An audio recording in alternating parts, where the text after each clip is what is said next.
In this video, you will learn how to create a budget in Quicken Simplify. First, launch Quicken on your computer.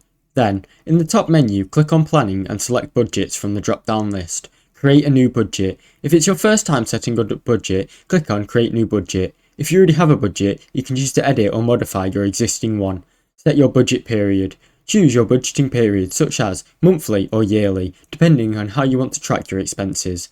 Enter categories. Add categories to your expenses, such as groceries, utilities, rent, income.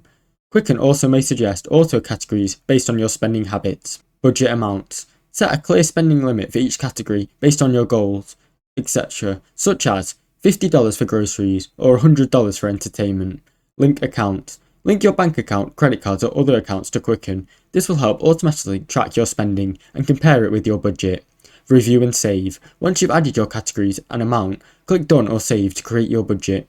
Track your progress. Regularly check the budget section to see how well you are sticking to your financial goals. Adjust if necessary and make sure you stay on track. Thanks for watching. Don't forget to like and subscribe.